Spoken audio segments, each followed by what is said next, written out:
Historian Masalha describes how during the 1967 war, Israeli attacks targeted civilian rather than military areas, designed explicitly to drive out the population.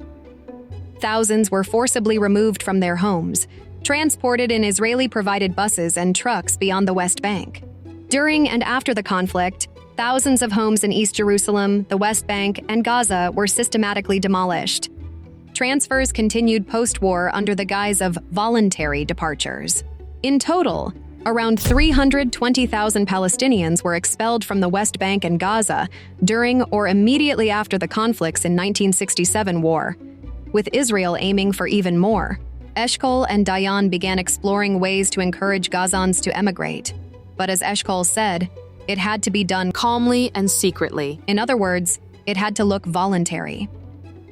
A secret unit was established, opening emigration offices in early 1968 on Gaza's busiest streets and refugee camps.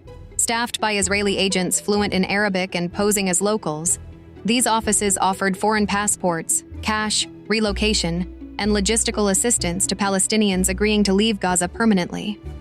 Eshkol assigned this task to Ada Sereni, who previously facilitated Jewish immigration from Europe, pre-1948 to Palestine, and had important connections in Italy. Eshkol believed Sereni could use Italian colonial networks to relocate Palestinians. Sereni claimed that within 2 years, 250,000 Palestinians could be sent to Jordan, but it wouldn't be done for free. Eshkol wanted Palestinians gone but was reluctant to spend money, hoping instead it could happen spontaneously. For 6 months, Sereni worked under Eshkol's constant pressure, repeatedly asked, "How many Palestinians have you sent out?" By May 1968, Sereni reported approximately 15,000 Gazans had left in 3 months. Israel's Central Bureau of Statistics put the figure at 20,000. They traveled via the West Bank into Jordan. Historian Segev explains that Palestinians surrendered their Israeli-issued IDs, signing bilingual forms, Hebrew and Arabic, declaring voluntary departure, barred from returning without special permission. Soon, Jordan noticed this unusual situation. At the emigration offices, Shlomo ben Elkanah, head of Gaza's military administration, oversaw operations.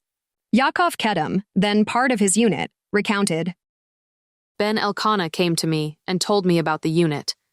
My first question was, "How is this done? With violence?" And he said, "Absolutely not." If he had told me, "You're going to do what was done to the Jews in Europe," I would not have agreed. But the plan made sense to him. Maybe it's not pretty, but I always said, what can be done in 1 day of war, or right after a war, cannot be done in 50 years of peace. He believed that this time Israel could succeed in doing what it had failed to do in 1948. How exactly was the transfer conducted? According to Yechiel Ben-Zvi, head of the civil administration at the time, it was very beautiful, very humane, very honorable. Saying it was done voluntarily, he considered it as an improvement in living conditions of Gazans. Segev notes few Israelis were aware, as operations remained secret. Kedem's accounts confirm this.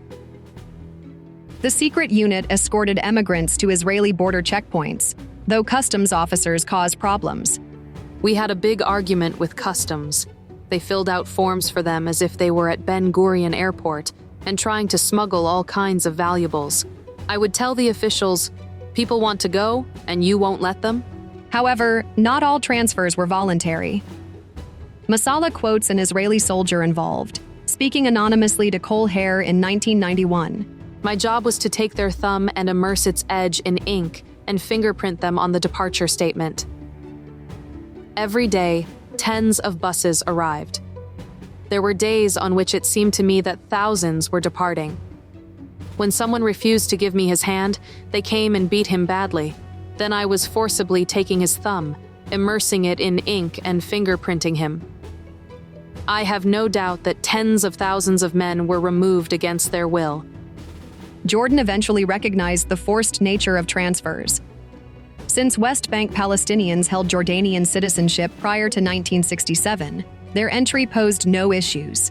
However, problems arose once Gazans began transiting via the West Bank.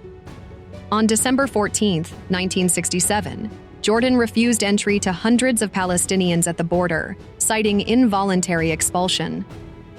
Then it took measures to prevent Gazans from crossing the Allenby Bridge. But by that time, a total of 70,000 Palestinians had already left. Many who left had family remaining in Gaza but couldn't return. Those attempting to cross the Jordan River back into Gaza faced gunfire from Israeli soldiers, including women and children. Meanwhile, activities were being carried out by the Foreign Ministry in cooperation with Mossad to encourage the migration of refugees to Brazil and other South American countries. The plan was to launch a pilot program and continue if it proved successful. If the project worked, they hoped the news would spread and migration would increase. Segev writes that during this period, the Foreign Ministry was essentially operating like a global travel agency. The third strategy was terrorizing the Gazans. Eshkol and Dayan had already realized that rebuilding Gaza would only encourage Palestinians to stay. So, they deliberately avoided doing it. Eshkol's logic was simple. The harsher Gaza becomes, the more voluntary emigration becomes plausible. Dayan agreed, believing that if things continued this way, the Arabs would gradually leave on their own. You shall continue to live like dogs, and whoever wants to can leave, and we will see where this process leads. In 5 years, we may have 200,000 less people, and that is a matter of enormous importance. Most serious of several recent incidents was the clash between Israeli soldiers and several hundred Arab schoolgirls. For 2 days after the clash, the Israelis closed the school. At the hospital where 95 girls were admitted after the clash, there was no reluctance to talk. Each of the injured girls still in hospital, one with damage to her spine, claimed that after a demonstration in which they admitted that stones were thrown at Israeli soldiers, the soldiers entered their classrooms and beat them about the heads and bodies with batons. At a meeting held at the end of 1967, which Dayan also attended, it was decided that curfews, raids, and arrests would be carried out in response to Palestinian attacks on soldiers, as a means to encourage emigration. Yet, at the end of 1968, the Arabs were still there. They were still too many. And Eshkol lamented, I still don't know how to get rid of them. After Eshkol's death in 1969, Golda Meir inherited the same dilemma. Her stance was blunt. There's no other choice. We have to do it, either willingly or by force. With Egypt and Jordan no longer viable, Israel shifted focus to Latin America. Dayan insisted that it had to look voluntary. If we're going for a plan of 20,000, it means we're announcing a transfer, he said. It will be a slow and natural process. Anything bombastic that we do will trigger its own failure. He was right.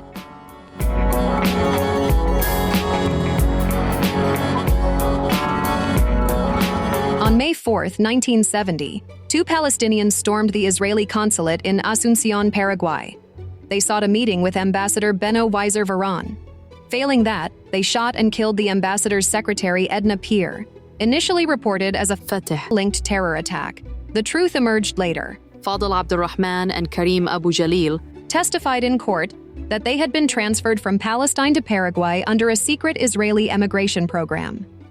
They were promised land and a monthly stipend, which never materialized. Israel denied the accusations, dismissing the event as terrorism. The press followed suit.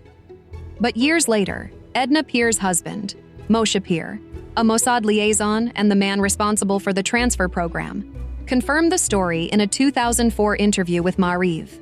Apparently, they were promised they'd become landowners, that this was their promised land.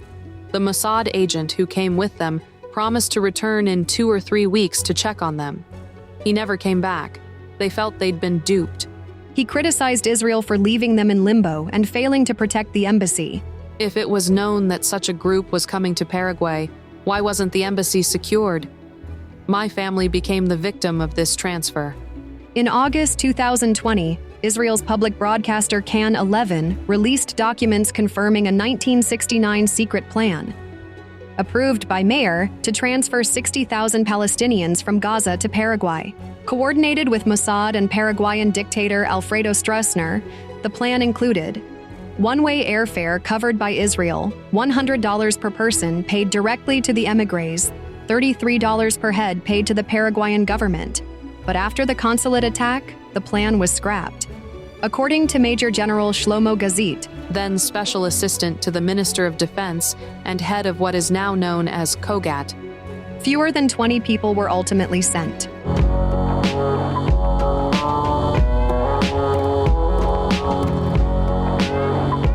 By 1970, this was how Palestinians in Gaza were called by the Associated Press. The Gaza Strip, 25 miles long and only 5 miles wide, is one of the most densely populated areas in the world, although this is not so obvious until you visit its refugee camps. And for the Palestinians still living there, the price of being that headache was curfews, checkpoints, executions, and house demolitions. Under Ariel Sharon's command, the demolition of refugee camps began.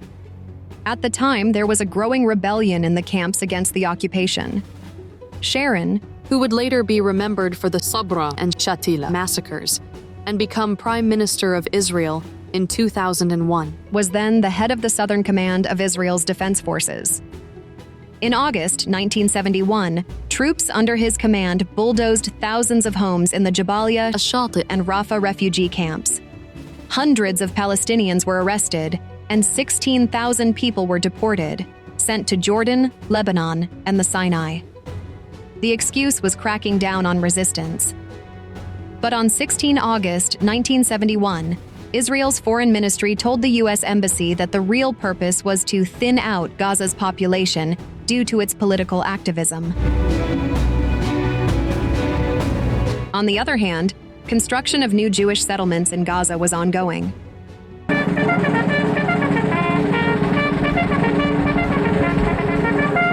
For the next 20 years, Israeli army controlled the entire enclave through checkpoints and military bases.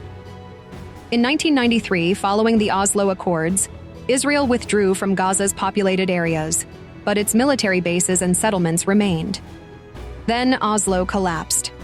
In 2000, the Second Intifada broke out. In 2001, Ariel Sharon became prime minister, and violence escalated once again. Sharon applied the same methods he had used in the 1970s. One part of it was the expansion of Jewish settlements at the expense of demolishing Palestinian homes. The other was the deliberate neglect of areas in Gaza where Palestinians lived. Water sources and fertile lands, despite the population disparity, 9,000 Jews to 1.3 million Palestinians, before 2005, were largely allocated to the Jewish population. According to the Palestinian Center for Human Rights, in the 6 years following the outbreak of the Second Intifada, 2,137 people were killed and 10,000 were wounded in Gaza.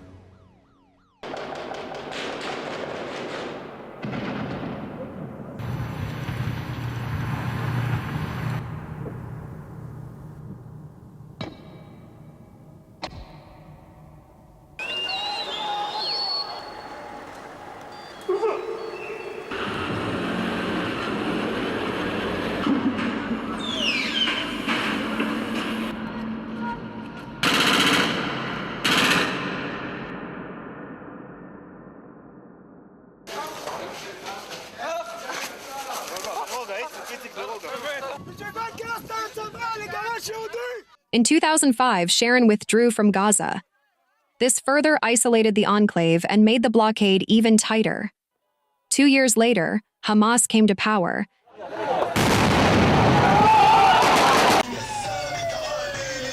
And the isolation deepened even more. Lack of drugs is just the beginning. For almost 2 weeks, Israel has not allowed fuel into the Gaza Strip. The banks have closed, the crossings are closed, and there are no goods to buy. It was through Gaza's more dangerous lifeline, its tunnels, and that's pushed up the prices of some goods by more than 70%. According to Masalha, the idea of transfer, once discussed in secret, became normalized by the 1980s and officially accepted after the Second Intifada. Yet, by 2005, Gazit still warned, anyone who talks about this should be hanged.